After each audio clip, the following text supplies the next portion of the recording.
재배학, 원예학 강의 절대 강자 손평리 이장입니다. 그럼 다 함께 시작해 볼까요? 간추린 재배 원예학 29강 절화입니다.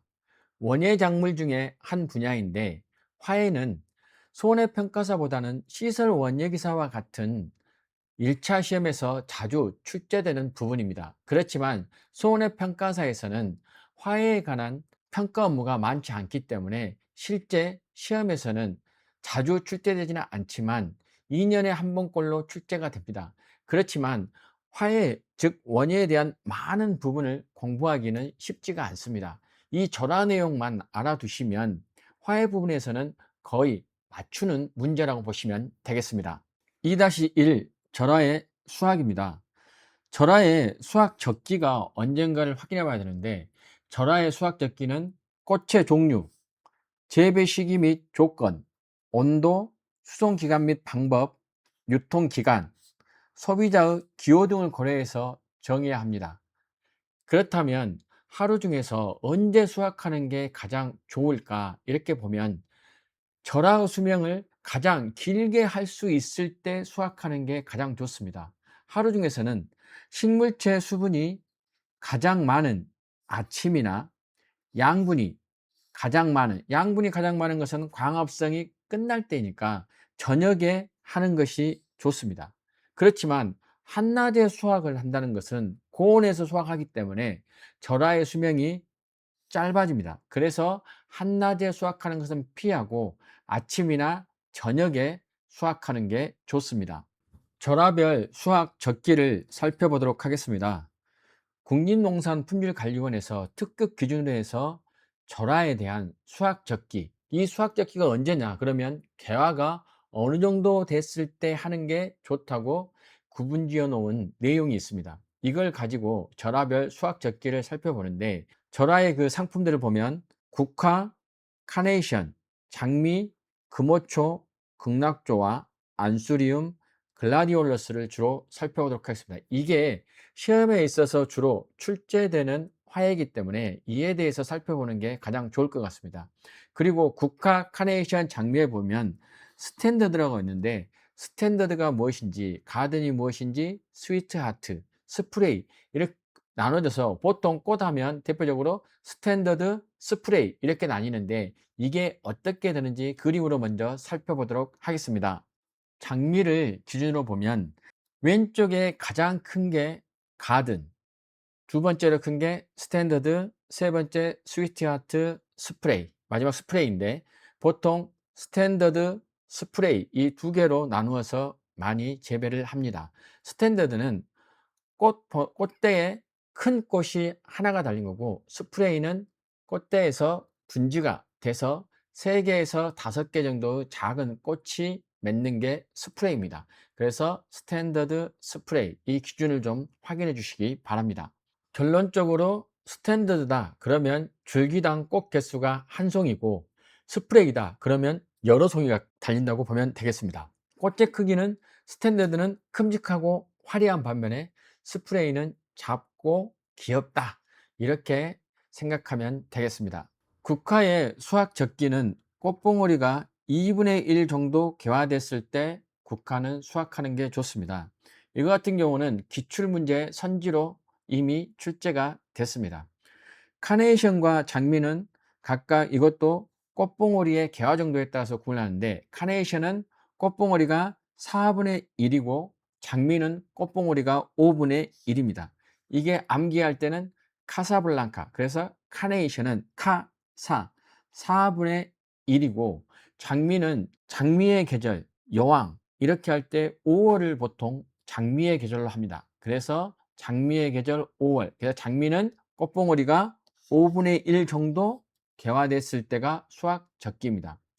금호초와 글라디올러스는 긴 화경에 작은 소화경이 달려서 이렇게 꽃을 피우는 이러한 형태가 금호초나 글라디올러스입니다. 금호초는 전체 소화, 전체의 이 작은 꽃 중에 3분의 1 정도가 하단에서 개화했을 때 수확을 하는 거고 글라디올러스는 개화를 하는 게 아니라 꽃봉오리가 개화를 하기 전에 꽃의 색이 하얀색이냐 노란색이냐 이런 걸 확인할 수 있을 때 수확을 합니다. 그래서 금오초는 꽃이 작은 꽃들이 3분의 1 정도 개화한 거고, 글라디올러스는 개화가 아니라 꽃 색깔이 보이면 바로 절화를 하는 게 좋습니다. 수확을 하는 게. 그리고 극락조화와 안수리움은, 이건 극락조화와 안수리움은 꼭 같이 다녀야 됩니다. 이거 같은 경우는 열대성이기 때문에 보관 온도가 보통의 꽃보다는 높습니다. 극락조화는 8도, 안수리움은 13도. 이게 가장 시험에서 나왔을 때 4도에서 보관을 했더니 냉해를 입었다, 이런 같은 경우는 열대성 화효인 극락조와 안수리입니다. 특히 극락조라는 것은 새인데 그 새의 모양처럼 생긴 꽃이라 해서 극락조하고, 안수리움은 흔히 우리가 볼 수 있는 그러한 꽃입니다. 그래서 안수리움은 보긴 했는데 이름하고 매칭이 안 될 수가 있으니 한번 검색해 보시기 바랍니다. 극락조와 안수림은 같이 꽃봉오리가 3분의 2 정도 개화했을 때 수확을 합니다. 그래서 절화별 수확 적기도 국화가 이미 출제가 됐기 때문에 국화 이외에 카네이션이나 장미를 좀 확인해 주시기 바랍니다. 왜 그러냐 그러면 국화도 많이 쓰이고 카네이션, 장미도 많이 쓰이기 때문에 이러한 평소에 소비가 많이 되는 꽃들이 주로 출제가 되는 경향이 있기 때문입니다. 다음은 절화의 저장 및 수명 연장에 대해서 알아보도록 하겠습니다. 절화의 종류별 에틸렌 민감도인데, 에틸렌은 노화를 촉진합니다. 그래서 에틸렌은 절화의 종류에 따라서 노화가 촉진되고, 또 꽃잎이나 소화가 탈리된다는 것은 꽃잎이 떨어지거나, 아까 말씀드렸던 글라디올러스나 금오초 같은 경우에 작은 꽃들이 떨어집니다. 때로는 장미 같은 경우는 꽃잎이 시드는 꽃잎 위조 같은 피해가 발생합니다. 그래서 가급적 에틸렌 억제제를 해주는 게 절하의 수명을 연장하는 데 상당히 효과적입니다. 그러면 에틸렌에 민감한 게 있고 또 약간은 둔감한 게 있는데, 둔감한 것은 네 가지 정도 있고요. 둔감한 걸 암기하는 게 훨씬 더 좋습니다. 안수리움, 거베라, 튤립 국화. 튤립 국화 안거, 튤립 국화 안거, 앉아, 이런 말이죠. 그래서 안수리움, 거베라, 튤립 국화는 둔감하다. 튤립 국화 안거. 민감한 것은 카네이션입니다. 카네이션. 그래서 카네이션 정도를 알아두시면 되겠습니다. 이 카네이션이 주로 다른 과목에서 출제가, 그러니까 다른 자격증 시험에서 출제가 되기 때문에 카네이션은 에틸렌에 민감하다. 절하의 저장 조건과 최대 저장 기간을 보겠습니다. 저장 기간은 중요치 않고, 이 절하 저장의 조건이 시험에 자주 출제가 됩니다. 특히 극락조화와 안수리움이 답인 경우가 많은데, 보시면 저장 온도가 카네이션, 국화, 금오초, 나리, 장미 등은 보통 저장 온도가 1도 정도로 고정이 되어 있습니다. 그리고 글라디올러스가 4도. 글라디올러스 꽃 이름 중, 화의 이름 중에 상당히 좀 긴 편이죠. 다 암기하다가 죽겠다, 죽을사. 글라디올러스 4도. 반면에 극락조화와 안수리움은 열대성 작물입니다. 그래서 극락조화는 8도, 안수리움은 가장 높은 온도인 13도. 그래서 극락조화, 안수리움, 글라디올러스는 암기해 주는 게 좋습니다. 글라디올러스 암기하다 죽겠다 4도, 극락조화 8도, 안수리움 13도. 절화의 저장 조건에 대해서 좀 더 자세히 살펴보도록 하겠습니다. 저장 혹은 수송 기간 동안 0도에서 5도 정도의 온도에서 예냉을 실시한다고 했는데, 예냉은 수확 직후의 꽃, 즉 절화가 밭에서 품고 있는 온기, 이걸 보통 품이라는데 호흡작용이 매우 왕성합니다. 그럴 때다 보면 스스로 에너지를 소모해서 금방 시들어버리게 됩니다. 수확 후 저장이나 수송하기 전에 빠르게 온도를 낮추어서 그 신선도를 떨어뜨리는 원인을 차단하는 그러한 작업이 예냉인데, 이 예냉을 하게 되면 호흡량을 줄이고 물올림을 좋게 합니다. 결국은 에너지를 소모하지 않고, 호흡작용이 왕성하면 에너지를 소모하는데, 그 호흡량을 줄일 수 있는 가장 대표적인 방법이 예냉입니다. 그래서 예냉을 하던 주된 목적과 효과를 묻는다. 그러면 호흡량을 감소한다, 물올림을 향상한다, 그로 인해서 품질을 유지한다. 결국 에틸렌의 생성과 작용을 억제해서 절하의 수명을 연장한다. 이렇게 이해하시면 되겠습니다. 그리고 열대성인, 앞서도 말씀드렸지만 안수리움, 그리고 극락조화, 서양랑 등은 보통 10에서 13도 정도 온도가 효과적입니다. 보통 일반 절하는 0도에서 5도 사이입니다. 그렇다면 1도를 기준으로 한다면 카네이션, 국화, 장미, 백합 대부분은 저온 저항성 하향입니다. 그렇지만 저온에서 어느 정도 잘 유지가 된다는 건데, 열대성 절하인 안수림이나 서양란 이거 같은 경우는 그 이하로 온도가 떨어지면 저온 장애가 발생합니다. 그리고 저장, 보관 중에 건조해지는 것을 막기 위해서는 적정 습도가 중요한데, 보관 중에 상대 습도는 80%가 적당합니다. 다음은 절하의 저장 기술입니다. 절하의 저장 기술에서는 2번 글라디올러스와 금오초가 이미 출제된 선지의 내용입니다. 글라디올러스와 금오초는 앞서서 설명을 드렸지만 꽃 형태가 비슷합니다.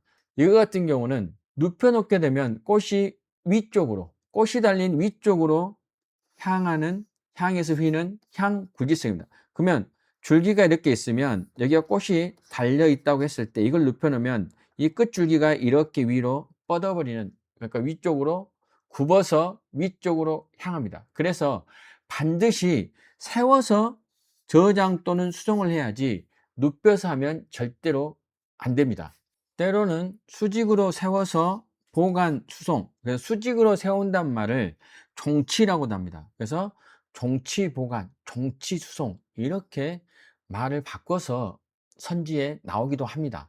그렇기 때문에 종치는 이 세로로 세운다는 겁니다. 수직으로 세워서 보관, 수송한다. 그래서 종치 보관, 종치 수송 이렇게 이해하시면 되겠습니다.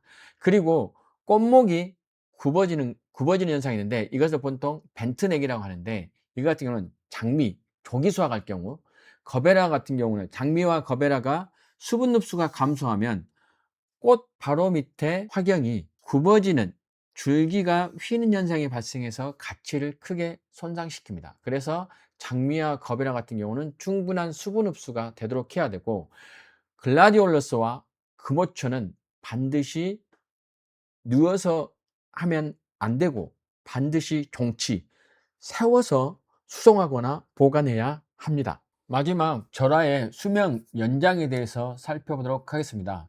절하의 수명 연장도 자주 출제가 됩니다.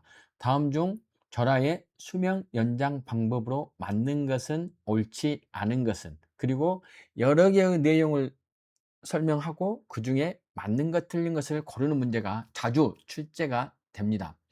절하의 수명을 연장하는 방법은 2번, 3번, 4번, 5번의 1번 같은 경우는 이미 기출문제 선지로 출제가 됐습니다. 절하를 화병 속에 담그기 전에 보통 줄기를 자르는데, 줄기를 자를 때는 물속에서 기부로부터 2.5cm 정도를 비스듬하게 수중절단을 하는 것이 좋다는 겁니다. 물에다 담그고 끝에서 2.5cm 정도를 비스듬하게 물속에서 자르는 게 좋다는 겁니다. 꽃줄기 내의 기포 방지를 위해서는 수중절단을 하는 것이 좋다고 하는데, 꽃을 공기 중에 오래 두거나 가위로 싹둑 자르는 순간에 줄기 끝에 음압, 즉 끌어당기는 힘이 순식간에 공기를 물관 안으로 빨아올립니다. 그렇게 되면 이 공기가 들어가면 작은 기포가 미세한 물관을 막아버립니다.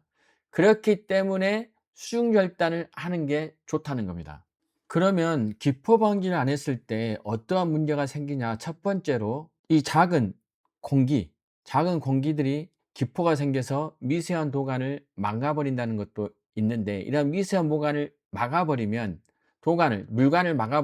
수분이 차단됩니다. 수분이 차단되면 장미와 거베라 같은 꽃에서 목 굽은 현상, 즉 벤트넥이 자주 발생하는데, 이런 경우 같은 경우는 수분이 부족해지면 세포의 압력, 즉 팽압이 떨어져 버려요. 그래서 머리를 지탱하는 힘이 없기 때문에 그러한 현상이 발생합니다. 그래서 수중 절단이 절하의 수명을 연장하는 데 중요한 역할을 합니다. 두 번째, 줄기 절단부를 수초간 열탕 처리를 한다. 열탕 처리를 하는 경우는 줄기를 자를 때 여하튼 어떠한 경우 간에 공기방울이 위로 빨려 들어갑니다. 그래서 도관 내 기포 공기를 제거할 수 있는 게 열탕 처리입니다. 뜨거운 열로 팽창시켜 밖으로 빼내고 공기가 빠진 자리에 물로 채워지기 때문에 물올림이 강해집니다. 줄기 단면에 붙어 있던 어떤 부패균, 꺾었을 때 부패균이나 박테리아를 고온으로 살균하는 역할을 하기 때문에, 그리고 줄기가 썩어서 물관이 막히는 것을 예방할 수 있습니다. 3. 화병의 물에 살균제와 당을 첨가한다. 이건 5번을 좀 더 자세히 읽어보면서 설명드리겠습니다. 상업적으로 이용되고 있는 절하수명 연장제, 실제 다이소에서도 이걸 판매를 하고 있습니다. 이 절하수명 연장제에는 뭐가 들어있냐 그러면 당, 질산은, 살균제, 시토키닌 등이 포함되어 있습니다. 당은 영양을 공급하고 수분 흡수를 촉진합니다. 당이 흡수를 하게 되면 줄기세포 내에 당이 축적이 되면 세포의 농도가 높아지기 때문에 삼투압이 상승해서 농도가 높아지기 때문에 당연히 물을 흡수를 하려고 합니다. 그렇기 때문에 당은 영양 공급과 함께 수분 흡수를 촉진합니다. 근데 선지에서는 당은 영양 공급을 위해서 절하수명 연장제로 이용한다, 이렇게 출제가 된 적이 있기 때문에 당은 영양 공급과 함께 수분 흡수 촉진, 이렇게 이해해 주시기 바랍니다. 그리고 질산은 있는데, 질산은 에틸렌을 억제하는 데 상당히 효과적입니다. 그리고 살균 효과, 은에서 살균 효과를 볼 수 있기 때문에 질산이 들어가고, 살균제 같은 경우는 미생물의 증식을 억제하고 식물체 내에서 내는 유해 물질을 차단하기 때문에 물간을 폐쇄를 하지 않도록 해서 물올림을 계속 해주기 때문에 살균제가 들어갑니다. 그 식물 호르몬인 시토키닌은 세포의 세포 노화지연의 가장 대표적인 식물 호르몬입니다. 그리고 엽록제 분해를 억제한다. 그래서 절하수명 영양제에는 당, 질산은, 살균제, 시토키닌 등이 포함되어 있고, 화병의 물에 살균제와 당을 첨가하는 것도 절하의 수명을 연장하는 데 효과적입니다. 마지막으로 네 번째, 산성물에 침지한다. 산도가 3.2에서 3.5인 산성물에 침지한다는 것은 물속의 세균 번식을 막고, 물속의 세균이 번식하는 것을 막고 화학적으로 수분 흡수를 돕는 환경을 만들어줍니다. 그래서 산성물 침지도 결국 절하의 수명을 연장하는 데 효과가 있습니다.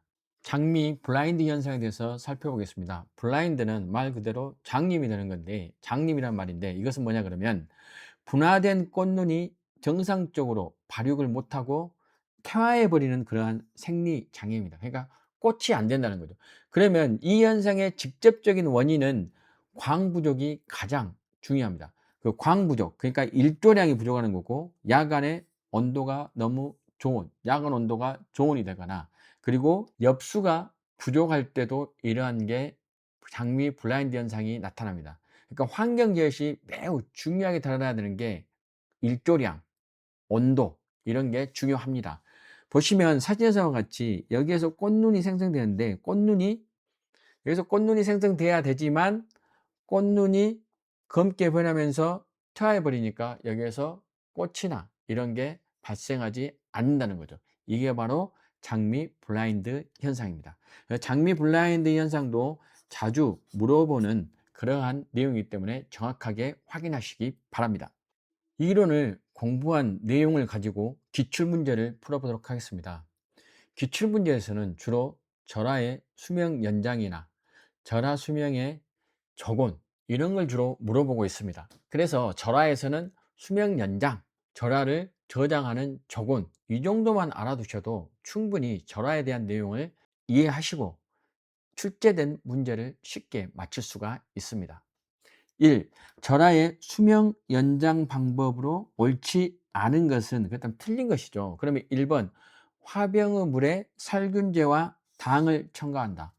맞습니다. 당은 영양을 공급하고 살균제는 미생물을 억제해 물관의 폐쇄를 막기 때문에 수명을 연장합니다. 그래서 올바른 방법이고, 산성물, 산도 3.2에서 3.5의 침지를 한다.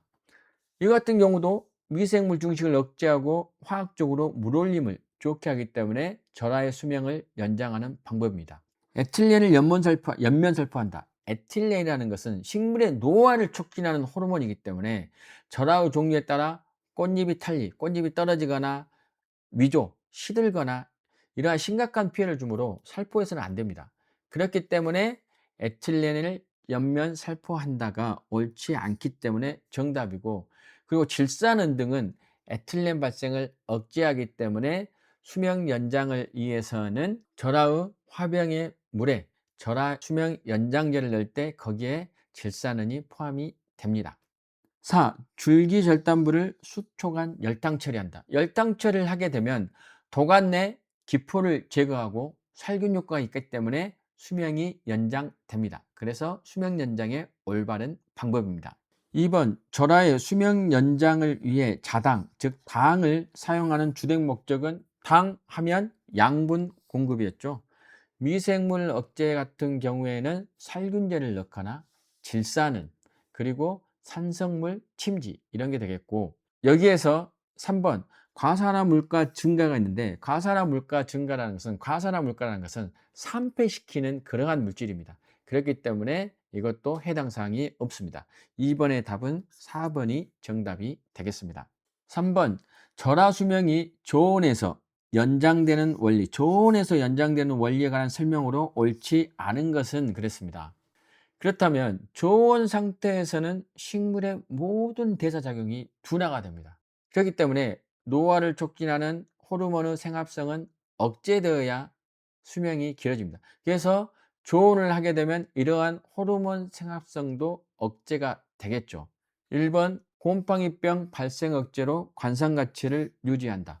저온 조장은 곰팡이 등 미생물의 번식을 억제하기 때문에 맞고, 증산 억제로 수분 균형을 유지한다. 잎과 꽃을 통한 증산작용을 줄이고 수분을 유지하는 게 저온에서 맞습니다. 3번은 촉진을 하지 않죠. 왜? 저온 상태에서는 식물의 모든 대사작용이 둔화가 되기 때문에. 4. 호흡 억제로 저장양분 손목 감소한다. 이게 대표적으로 예냉의 효과가 되겠습니다. 그래서 3번의 답은 3번이 정답이 되겠습니다. 4번, 5번, 6번은 묶어서 이거 같은 경우는 저장 온도, 저장을 어디 하는 게 가장 좋냐, 이런 저장 조건에 대해서 물어본 문제입니다. 4번, B씨가 저장한 화해는, B씨가 화해를 수확 후 4도씨 저장고에서 2주간 저장한 후에 출하 유통을 하랬더니 저장 전과 달리 저온장애가 발생했다. 저온장애라는 것은 4도보다 높은 곳에서 저장을 해야 하는 거죠. 장미는 1에서 3도, 금호초 1도, 카네이션 0에서 1도. 그렇지만 안시리움은 대표적으로 열대성 화이기 때문에 13도. 그래서 4도에 저장을 했다는 것은 저온장애 발생하는 있는 게 안스리움 13도이기 때문에. 그래서 4번의 정답은 4번이 되겠습니다.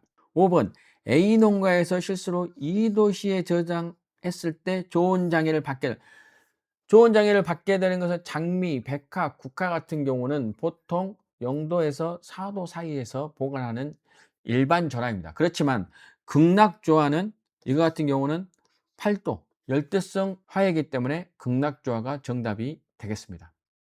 6번 4도시 저장 시 저온장애가 발생하는 절하류. 그러면 4도시를 기준으로 4도에서 높은 걸 찾으면 되겠습니다. 글라디올러스는 여기서 4도가 되는 거죠. 그렇다면 극락조화 안스리움이 정답이 되겠죠. 극락조화 8도, 안스리움 13도. 이건 바로 열대성 하에다. 그래서 6번의 답은 3번이 되겠습니다. 저장 조건을 물을 때는 주로 답이 극락조화 안스리움, 극락조와 안스륨 이것만 암기를 하셔도 충분히 맞출 수가 있습니다. 7번 같은 문제가 보통 출제가 되면 이걸 맞추기가 어려운 문제입니다. 상당히 난이도가 높은 문제죠. 7번 같은 문제가. 7. 절하의 수학 및 수학 후 관리 기술에 관한 설명으로 옳지 않은 것은 그랬습니다. 1번 스탠더드 국가는 꽃봉오리가 2분의 1 정도 개화했을 때 수학 적기죠. 그러니까 이때 수학에서 출하를 합니다. 2번 장미는 조기 수확할수록 꽃목 구분, 목구름이 발생하기 쉽다고 했는데 목구름이 발생하는 것은 수분 흡수가 감소할 때입니다.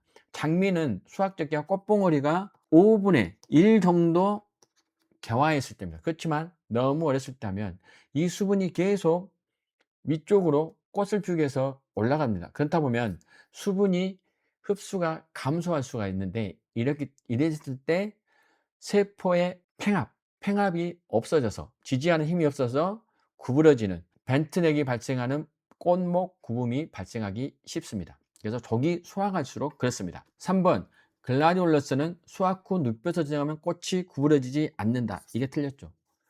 왜 그러냐 그러면 글라디올러스는 수확 후 눕혀서 저장하면 향불지성으로 인해서 중력과 반대 방향으로 휘어자라려고 합니다. 따라서 눕혀서 저장하면 꽃이 달린 위로 굽어버리니까 상품 가치가 떨어집니다. 그래서 반드시 세워서 저장하고 수송해야 됩니다. 이걸 다른 말로 종치, 세운다, 세워서 놔둔다.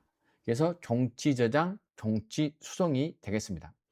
4번 카네이션은 수확 후 에틸렌 작용 억제제를 사용하면 절하 수명을 연장할 수 있다.